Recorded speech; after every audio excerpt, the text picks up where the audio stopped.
Hi guys and welcome back to YouTube channel JK exam cracker. So guys, जैसे आप सब लोग जानते हैं कि आज 6 नवंबर है और एग्जाम आपका 3 दिन के बाद है। सो हमारी यहाँ पे कोशिश रही है कि जितने भी एमसीक्यूज हो सकें जिस मर्जी टॉपिक के रिलेटेड उतने ज़्यादा एमसीक्यूज आपको यहाँ पे करवाए गए हैं। ठीक है, अब फिजिक्स सब कुछ यहाँ पे आपका पार्ट रहता है। ठीक है, फिजिक्स हमने एक्चुअल में कवर ही नहीं किया है। स्टार्टिंग में 2-3 लेक्चर डले थे, देन उसके बाद कंटिन्यूटी नहीं हो पाई लेक्चर्स की। सो अब फिजिक्स में ये कोशिश है कि कम से कम भी आपको जितने ज़्यादा ऑब्जेक्टिव हो सकें उतने ज़्यादा आपको यहाँ पे ऑब्जेक्टिव करवाए जाएं। ठीक है, आज ही आपको 2 से 3 वीडियोस फिजिक्स की मिल जाएंगी। ठीक है, प्लस आपकी जो स्टैट की वीडियो है वो आपको मिलेगी और जो बाकी सब्जेक्ट के रिलेटेड जो भी वीडियोस आपकी रिकॉर्डेड हो चुकी हैं वो सारी वीडियोस आपको आज के दिन में ही मिल जाएंगी। अब अगर यहाँ बात करूँ कि हम लोग फिजिक्स को कैसे पढ़ेंगे, सबसे पहले देखो मैंने यहाँ पे क्वेश्चंस को 2 फॉर्म में लिखा हुआ है। एक है एमसीक्यूज की फॉर्म में और एक यहाँ पे क्वेश्चन को लिखा हुआ मैंने वन लाइनर की फॉर्म में। अब आपको डिसाइड करना है कि ये क्वेश्चन किस तरीके से हमने आगे कंटिन्यू करने हैं।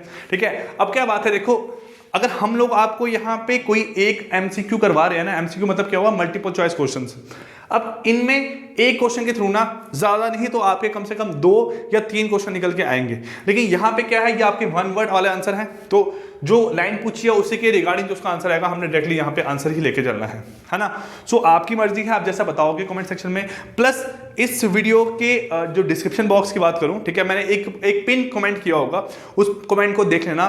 ज्यादा नहीं तो मैंने वहां पे कम से कम 5 क्वेश्चन आपसे पूछे होंगे रिलेटेड टू फिजिक्स। उन क्वेश्चंस के आंसर देने हैं आपने, किसके आंसर क्या क्या है आपके। ठीक है, सो क्या होगा, कुछ क्वेश्चन आपने यहाँ किए हैं, कुछ क्वेश्चन आप वहां पे करोगे, तो हम कंटिन्यूअस 2-3 दिन में जितना पार्ट कवर हो पाया फिजिक्स का उतना पार्ट आप कवर करेंगे। क्लियर गाइस, स्क्रीनशॉट ले लो, देन आपको यहाँ पे जो भी बीच में चीजें ऐड होगी वो सारी चीजें मैं आपके साथ यहाँ पे ऐड करता ही जाऊंगा। ठीक है, अब देखो मैं हम यहाँ पे सबसे पहले क्वेश्चन की बात करें, बोला गया है doing the verification of Ohm's law. ठीक है, ओम्स लॉ कहां पे पढ़ते हैं हम पढ़ते हैं करंट इलेक्ट्रिसिटी में। ठीक है, ओम्स लॉ क्या बोलता है कि V is equal to IR जब voltage is directly proportional to the current, हमने पढ़ा हुआ है। तो वहां बोलते हैं कि बताओ जब ओम्स लॉ की वेरिफिकेशन करते हैं उस टाइम पे हमने वोल्ट मीटर को या यहाँ पे एमीटर को, अब एमीटर क्या होता है, एमीटर मेजर करता है आपकी करंट को, वोल्ट मीटर मेजर करता है आपके यहाँ पे वोल्टेज को। बात समझ आई आपको। यहाँ पे बोला गया है कि जो पूरा सर्किट आपका बन के आता है ओम्स लॉ का, वहां पे वोल्ट मीटर और एमीटर को कैसे कनेक्शन में जोड़ा हुआ होता है। अब सबसे पहले बात करूं कि आपका एमीटर क्या है। एमीटर आपकी करंट को मेजर करेगा। अब करंट हमें लाइन करंट को मेजर करना होता है कि एक लाइन में कितनी करंट निकल के जा रही है। ठीक है, और वोल्ट मीटर की बात करूं, वोल्ट मीटर मेजर करता है वोल्टेज को, और वो क्या बताता है कि आपका जो सर्किट है उस पे किसी 2 टर्मिनल्स के अक्रॉस में पोटेंशियल का डिफरेंस कितना है या वोल्टेज का डिफरेंस कितना है ना। यही डेफिनेशन आपको पता है। अब क्या है, अगर हम बात करें यहाँ पे वेरिफिकेशन ऑफ ओम्स लॉ की, तो ओम्स लॉ कैसे वेरीफाई होता है, यहाँ पे रेजिस्टेंस कनेक्ट होता है, रियोस्टैट जिसको हम बोलते हैं वेरिएबल रेजिस्टेंस, है ना। इस सर्किट में यहाँ पे एमीटर कनेक्शन होता है, यहाँ पे रेजिस्टेंस होती है, इसके अक्रॉस लगाया होता है वोल्ट मीटर, है ना। और ये पूरा कनेक्शन आपका बन के आता है ओम्स लॉ का। बीच में की आपका कनेक्शन होता है, की सिर्फ ऑन और ऑफ करने के लिए यूज होता है आपका यहाँ पे। तो अब यहाँ आप देख रहे हो जो वोल्ट मीटर है, वोल्ट मीटर किसी 2 टर्मिनल्स के अक्रॉस में लगा हुआ है, तो एक्चुअल में वोल्ट मीटर यहाँ पे कैसा कनेक्शन में है, आप बोल सकते हो पैरेलल में कनेक्टेड है। लेकिन लाइन क्या है, जो कि एमीटर है वो आपकी एक लाइन की जाए एक वायर के अक्रॉस, एक वायर के अंदर कितनी करंट चल रही है उसको मेजर करता है। तो ये कहाँ लगाया गया हुआ सर्किट के बीच में। तो एमीटर हमेशा कैसा लगेगा आपका यहाँ पे सीरीज में, और आपका वोल्ट मीटर कैसा लगेगा हमेशा यहाँ पे पैरेलल में। तो आप यहाँ पे आंसर बोलोगे ammeter and volt meter should be connected in series, ये आपका गलत हो गया। Should be connected in parallel, गलत हो गया। एमीटर इन सीरीज और वोल्ट मीटर इन पैरेलल, ये क्या आ गया आपका यहाँ से सही आंसर। तो क्वेश्चन नंबर फर्स्ट का आपका आंसर क्या निकल के आने वाला है, ऑप्शन नंबर सी क्या है इसका आपका करेक्ट आंसर। ठीक है, चलिए नेक्स्ट मूव करते हैं। A non renewable source of energy क्या है। तो non renewable source of energy वो होता है जो आपका एक बार एग्जॉस्ट हो जाएगा फिर से आपका नहीं बन सकता। तो देखो यहाँ पे क्या है आपका विंड आपका बार बार बन सकती है, बायोमास, टाइड, लेकिन जो कोल है वो क्या है आपका यहाँ पे non renewable source of energy. ये आपका एक बार एग्जॉस्ट हो जाएगा तो फिर ये बनके नहीं आएगा। तो आंसर क्या आएगा यहाँ पे आपका option C which is coal. If velocity of the body is double its kinetic energy, तो उसकी काइनेटिक एनर्जी में क्या आपका फर्क निकल के आने वाला है। तो देखो यहाँ पे अगर हम बात करें काइनेटिक एनर्जी के फॉर्मूला की, तो kinetic energy is equal to 1/2 mv², है ना। तो 1/2 कांस्टेंट है, मास यहाँ पे कांस्टेंट लिया गया क्योंकि एक ही बॉडी की बात कर रहे हैं। तो यहाँ क्या बन के आएगा, kinetic energy is directly proportional to आपका वेलोसिटी का स्क्वायर। तो इसका मतलब है आपकी अगर काइनेटिक एनर्जी का बोला गया यहाँ पे, अगर वेलोसिटी आपकी डबल होती है तो काइनेटिक एनर्जी क्या हो जाएगा, वेलोसिटी डबल होगी तो यहाँ पे v की जगह क्या होगी आपकी 2v होगी वेलोसिटी आपकी। तो ये क्या बन जाएगा 2v का square which is equal to 4v square. तो इसका मतलब जो आपकी यहाँ पे क्या निकल के आने वाली है काइनेटिक एनर्जी, वो क्या हो जाएगी आपकी 4 टाइम्स, क्या हो जाएगी यहाँ पे आपकी 4 टाइम्स। क्योंकि देखो ना आपका पहले क्या था, kinetic energy is equal to the directly proportional to v square. अब काइनेटिक एनर्जी क्या होगा आपका डायरेक्टली प्रोपोर्शनल यहाँ पे 4v स्क्वायर। तो ऑब्वियसली यहाँ पे क्या होगा 4 टाइम्स होगी आपकी काइनेटिक एनर्जी पुरानी काइनेटिक एनर्जी के रिस्पेक्ट में, ठीक है। अब देखो the direction of wave is perpendicular to the direction of vibration is इन।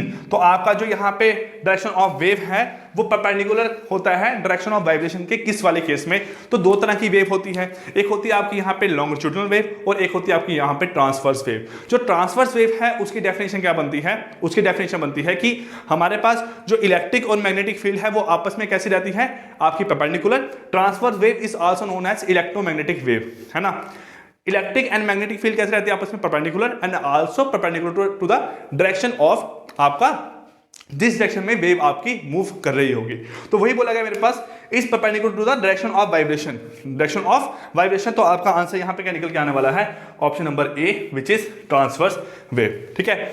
अब यहां बोले star are an example of, star किसका एग्जांपल है आपका। तो देखो यहां पे आपके दो तरह के ऑब्जेक्ट बोले गए हैं, luminous, non luminous, transparent object और आपका ओपेक। अब यहां बात करें देखो ल्यूमिनस और नॉन ल्यूमिनस ऑब्जेक्ट में फर्क क्या होता है। ल्यूमिनस ऑब्जेक्ट वो होते हैं जिनकी अपनी लाइट होती है, जिनकी अपनी लाइट होती है। जैसे बात करें सन की, ठीक है, सन क्या है अपनी, उसकी खुद की अपनी लाइट है और सन इज आल्सो एन स्टार। तो इसका मतलब स्टार की भी अपनी खुद की क्या होगी यहाँ पे लाइट होगी। लेकिन अगर बात करें नॉन ल्यूमिनस ऑब्जेक्ट की, वो ऐसे ऑब्जेक्ट हैं जिनकी खुद की लाइट नहीं होती है। जैसे हम बात करें आपके मून की बात करें, ठीक है, हम बात करें आपके अर्थ की बात करें, प्लैनेट्स की बात करें, इनकी खुद की लाइट नहीं है, ठीक है। हम अर्थ की बात करें, अर्थ के पास खुद की लाइट नहीं है। तो इसका मतलब यहाँ पे क्या आएगा आपका star is an example of luminous object. मैं उम्मीद करके चलता हूं कि 5 क्वेश्चन आपके दिमाग में क्लियर हो गए होंगे। देन मूव करते हैं आपका यहाँ पे एक्सेलरेशन।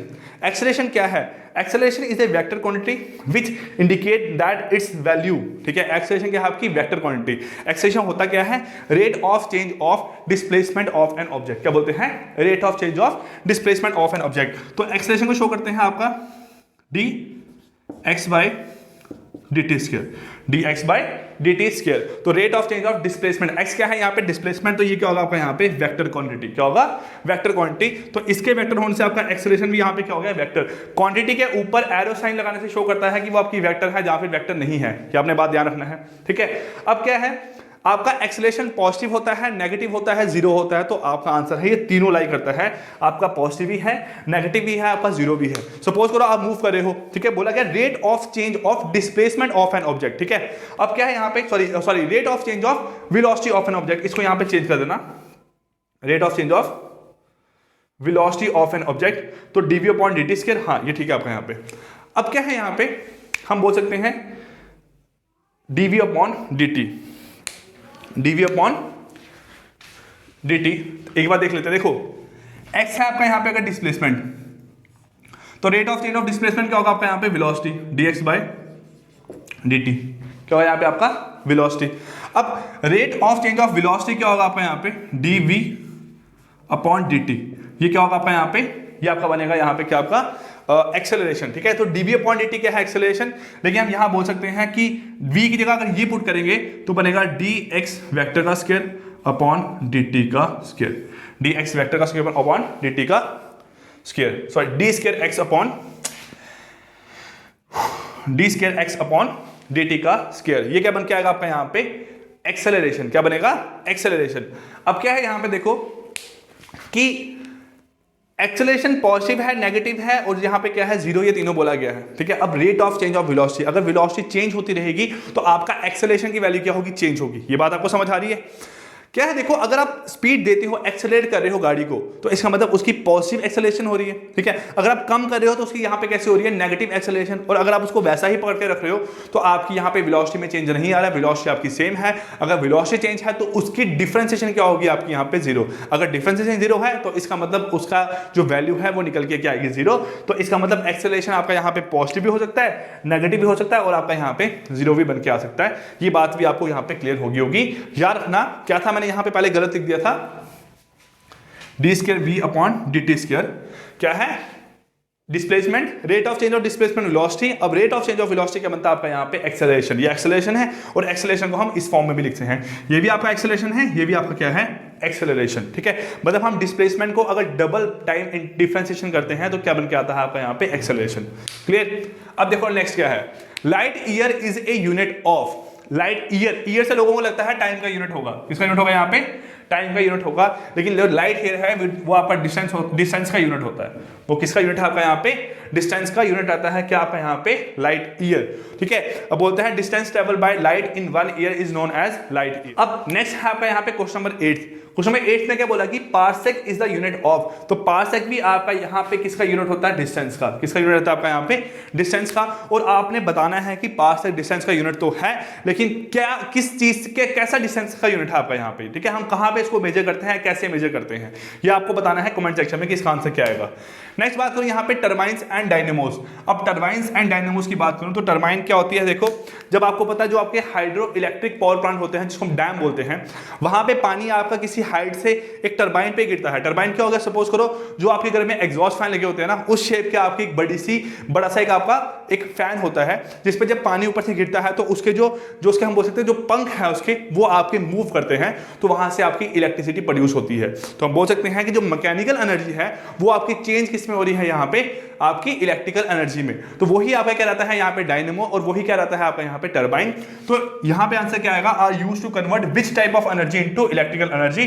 तो आपका आंसर यहाँ पे आने वाला है मैकेनिकल एनर्जी। क्या आंसर आएगा यहाँ पे आपका, मैकेनिकल एनर्जी जो है वो किसमें कन्वर्ट होती है आपकी यहाँ पे इलेक्ट्रिकल एनर्जी में। नेक्स्ट है मोबाइल चार्जर इज, तो मोबाइल चार्जर यहाँ पे क्या है, स्टेप डाउन ट्रांसफार्मर लाई करता है। क्या लाई करता है आपका यहाँ पे, स्टेप डाउन ट्रांसफार्मर लाई करता है। बच्चों को नहीं पता था, ये मैंने क्वेश्चन मॉक टेस्ट में भी डाला था, बच्चों ने गलत किया था। क्यों, क्योंकि उनको पता नहीं है कि स्टेप अप और स्टेप डाउन का मतलब क्या होता है। देखो जैसे बाहर से आपकी इलेक्ट्रिसिटी जो घर में आ रही है उसकी वोल्टेज कितनी वैल्यू है आपकी 220 वोल्ट, कितनी है 220 वोल्ट। लेकिन आपने जो मोबाइल को चार्ज करना है उसके लिए आपको 4 वोल्ट 5 वोल्ट चाहिए आपकी वोल्टेज की वैल्यू, और वो आपकी वैल्यू कैसे होनी चाहिए यहाँ पे, वो आपकी डीसी लाई करनी चाहिए, है ना, क्योंकि आपकी बैटरी है वो आपके डीसी ऑब्जेक्ट है। अब पहला काम आपको एसी को यहाँ पे डीसी में कन्वर्ट करना है, उससे पहला काम क्या रहेगा कि 220 को आपने कम वोल्टेज में कन्वर्ट करना है। तो जब आप हाई वोल्टेज को लो वोल्टेज में कन्वर्ट करते हो तो उसको कन्वर्ट करने के लिए आपके पास यूज होता है स्टेप डाउन ट्रांसफार्मर। क्या यूज होता है,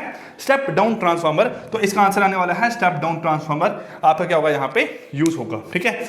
नेक्स्ट क्या है आपका यहाँ पे, which of the following metal are use as semiconductor in transistor. तो सेमीकंडक्टर जो मटेरियल है वो दो तरह की ही लाई करते हैं आपके, एक है जर्मेनियम और एक क्या यहाँ पे आपका सिलिकॉन। तो इसका आंसर आने वाला है आपका यहाँ पे जर्मेनियम। क्या क्या आपका आंसर आएगा यहाँ पे जर्मेनियम। सिल्वर और कॉपर ये आपके क्या है यहाँ पे, ये आपके कंडक्टर है, क्या आपके यहाँ पे कंडक्टर है। इनकी कंडक्टिविटी की वैल्यू बहुत ज्यादा होती है, रेजिस्टेंस की वैल्यू बहुत कम होती है, उसको बोलते हैं कंडक्टर, ठीक है।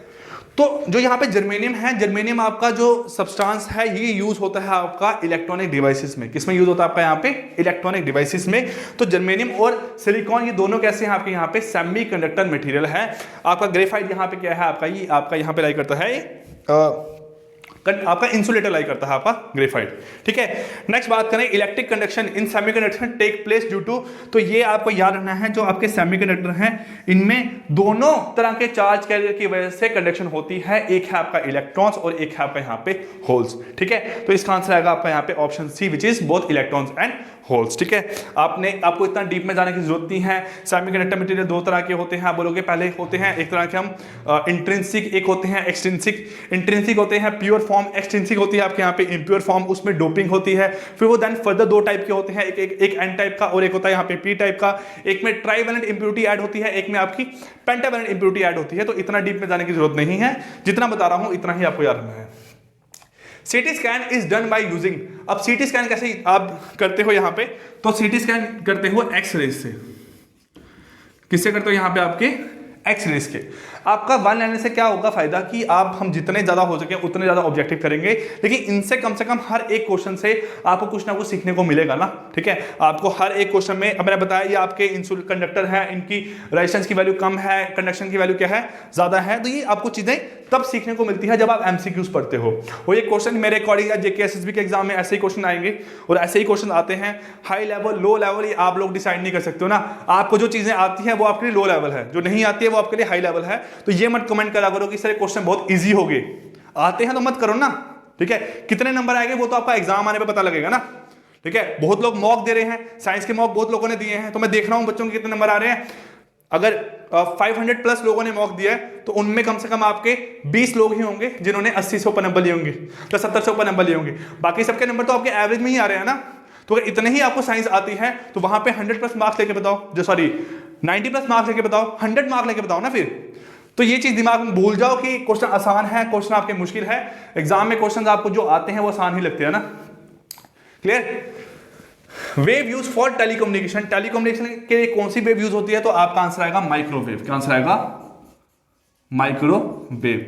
माइक्रोवेव क्या होती है? आप यहां पे टेलीकम्युनिकेशन यूज होती है। इसकी फ्रीक्वेंसी रेंज लाई करती है आपकी गीगाहर्ट्ज में। किसमें लाई करती है? गीगाहर्ट्ज में। Dash wave can not be transmitted through vacuum, तो आपका यहां पे आंसर आने वाला है साउंड वेव। क्या आएगा आपका आंसर यहां पे? साउंड वेव आपकी वैक्यूम से मेरे पास ट्रांसमिट नहीं होती है, ठीक है। अब साउंड वेव किसके एग्जांपल है? तो आप बोल सकते हो sound wave is an example of longitudinal wave. Longitudinal wave की एग्जांपल है साउंड वेव, और जो आपकी ट्रांसवर्स वेव है उसकी एग्जांपल क्या है? आपकी लाइट वेव। ये दोनों को बच्चों को बड़ा कंफ्यूजन रहती है। देखो, एक है आपकी यहाँ पे ट्रांसवर्स वेव, एक है लॉन्गिट्यूडनल वेव। ये यहाँ पे आएगा लाइट और यहाँ पे क्या आएगा आपका साउंड। मतलब दो एल आपके इकट्ठे नहीं आएंगे। इसको इस फॉर्म में याद रखना, मैंने भी ऐसे याद रखा हुआ है, ठीक है। अब नेक्स्ट है आपका यहाँ पे hygrometer is use to measure. Hygrometer आपका यहाँ पे यूज होता है मेजर करने के लिए। क्या? जो हाइग्रोमीटर है ये मेजर करता है ह्यूमिडिटी ऑफ द एटमॉस्फेयर। क्या मेजर करता है आपका यहाँ पे? Humidity of the atmosphere. क्या मेजर करता है आपका यहाँ पे? हाइग्रोमीटर। अब dash is use to measure the thickness of ozone layer of the atmosphere. अब ozone layer of the atmosphere measure करने के लिए यूनिट यूज होता है, उसका नाम है डॉप्सन। ये एमसीक्यू जो है एग्जाम में था, बहुत बच्चों ने गलत किया है, बच्चों को पता नहीं था कि डॉप्सन होता क्या है। तो Dobson is the unit used to measure the thickness of the ozone of the atmosphere. जो ओजोन लेयर लाई करती है, जो हमें प्रोटेक्ट करती है फ्रॉम सन रेडिएशन, कि डायरेक्टली हम पे वो रेडिएशन ना पड़ पाए, वो उसको मेजर करने के लिए जो आपका यूनिट यूज होता है उसे बोलते हैं डॉप्सन, ठीक है। अब dash is used two is a unit of distance use in navigation. तो नेविगेशन है आपका, उसमें कौन सा यहाँ पे यूनिट यूज होता है? तो आप बोलोगे नॉटिकल माइल। Nautical mile. अब इसके साथ साथ आपने बताना है जो आपका स्पेशल डिस्टेंस है वो कैसे मेजर करते हैं, वो आपने मुझे बताना है कमेंट सेक्शन में। Measure of speed of ship, जो स्पीड ऑफ शिप है उसको हम मेजर करते हैं यहां पे नॉट से, KNOT। ये क्या है? Measure of speed of ship को मेजर करते हैं किसे? आप यहां पे नॉट से। नेक्स्ट आएगा यहां पे डेप्थ ऑफ सी। तो डेप्थ ऑफ सी यहां पे मेजर करते हैं फैथोमीटर से। फैथोमीटर या फाथोमीटर बोलते हैं, आपकी मर्जी है, ठीक है। जो आपकी डेप्थ ऑफ सी है वो मेजर होती है यहाँ पे फैथोमीटर से। नेक्स्ट आता है यहाँ पे एनर्जी ऑफ विंड इज। तो एनर्जी ऑफ विंड इज यहाँ पे क्या आएगा? आपका आंसर आएगा ओनली काइनेटिक एनर्जी। आपने काइनेटिक एंड पोटेंशियल दोनों आंसर लिखे हुए हैं, ओनली काइनेटिक एनर्जी। नेक्स्ट आएगा when two resistance are connected in parallel the equivalent resistance is. जब आपकी दो रेजिस्टेंस बेटा यहाँ पे कैसे कनेक्शन होता है? पैरेलल में कनेक्शन होता है, तो हम बोल सकते हैं जो इसकी इक्विवेलेंट रेजिस्टेंस है 1/R equivalent is equal to 1/R1 plus 1/R2, है ना। ये बनता है आपका यहाँ पे। तो हम बोल सकते हैं when two resistance are connected in parallel then the reciprocal of equivalent resistance is equal to the sum of the reciprocal of individual resistances. Then the reciprocal of equivalent resistance is equal to the sum of the reciprocal of the individual resistances। जब हम यहां पे अगर इसको solve करते हैं तो cross multiply करो तो आपका R इक्विवेलेंट यहां पे निकल के आएगा R1 into R2 upon R1 plus R2, R1 into R2 upon R1 plus R2। तो बोल सकते हो R equivalent is equal to R1 into R2 upon R1 plus R2। Clear. Then next क्या है? Human eye is more sensitive to the visible light of wavelength. तो इसका answer आपने लिखा है यहाँ पे 5500 आर्मस्ट्रांग यूनिट, ठीक है। आर्मस्ट्रांग क्या होता है? यहाँ पे यूनिट होता है मेजरमेंट का, डिस्टेंस का, ठीक है। अब क्या है? While driving the type of mirror use to see traffic at your back is. तो ड्राइविंग करते वक्त जो आपका मिरर यूज होता है ट्रैफिक को देखने के लिए, तो आपका आंसर आएगा यहाँ पे कन्वेक्स मिरर। क्या आंसर आएगा आपका यहाँ पे? कन्वेक्स मिरर यूज होता है to see the traffic at your back. Plus आपने बताना है जो मिरर हम यूज करते हैं शेविंग करने के लिए, ठीक है, और वो कौन सा मिरर आपका यहाँ पे लाई करता है, वो कनकेव होता है जहां पे कन्वेक्स होता है, ठीक है। लास्ट है which gas are filled in fluorescent tube, तो फ्लोरोसेंट ट्यूब में आपकी कौन सी गैस होती है, तो आप बोलोगे नियॉन गैस। कौन से आपके यहाँ पे, neon and mercury gas, mercury gas बोल सकते हो,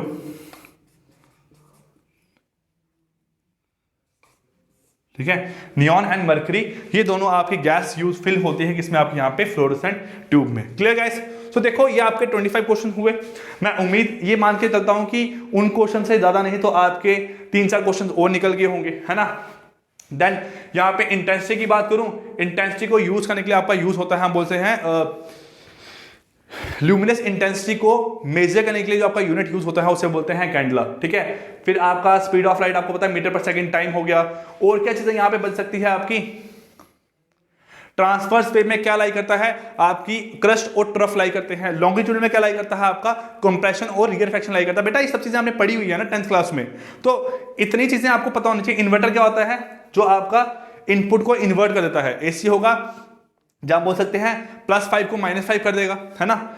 यूपीएस क्या है आपका, यूपीएस एक तरह का आपका चार्जिंग सिस्टम है। और यूपीएस की फुल फॉर्म क्या होती है, ये भी आपने कमेंट सेक्शन में बतानी है। क्लियर? सो मेरे अकॉर्डिंग बेटा यहाँ पे आपका इतना ही पार्ट बनता था। ये 25 क्वेश्चन के थ्रू आपके ज्यादा नहीं तो 40 एमसीक्यूज बन गए होंगे। आप अगर इनको नोट करो कहीं पे तो इनको शॉर्ट फॉर्म में ही नोट करना, इतना ज्यादा डिटेलिंग में मत लिखना जैसे मैंने लिखा हुआ ऑब्जेक्टिव फॉर्म में। जो इन्फॉर्मेशन रिक्वायर्ड है वही आपने नोट करनी है। एक बार नोट करोगे तो नेक्स्ट बार आपको लेक्चर को बार बार रीड करने की जरूरत नहीं पड़ेगी। Clear guys? सो खत्म करते हैं आपकी आज की क्लास, ठीक है। आपको कॉन्टिन्यूअस क्लासेस मिलती रहेंगी कुछ 2-3 दिनों के लिए, ताकि आपकी जो प्रिपरेशन है उसमें कुछ आपको फायदा हो सके, आपके एग्जाम को अच्छे से क्वालिफाई करने के लिए, अच्छे स्कोर करने के लिए आपके। और इतना मैं मान के चलता हूं जो लोग हमारे साथ स्टार्टिंग से जुड़े हुए हैं उनकी एग्जाम की प्रिपरेशन कुछ हाई लेवल तक पहुंच गई होगी, उनका अच्छा स्कोर आ रहा है। जो मेरे साथ कॉन्टिन्यूअस स्टार्टिंग से ही बात कर रहे हैं कि सर हम कैसे कैसे किस किस चीज़ को डील करेंगे, सो अभी भी उनका अच्छा रिजल्ट आ रहा है। और अच्छा रिजल्ट लाने के लिए उनको इन 3-4 दिनों में सही तरीके से अपनी प्रैक्टिस करनी है। Clear guys? तो खत्म करते हैं आपकी आज की क्लास, मिलते हैं नेक्स्ट क्लास में। तब तक के लिए take care, good bye, thank you.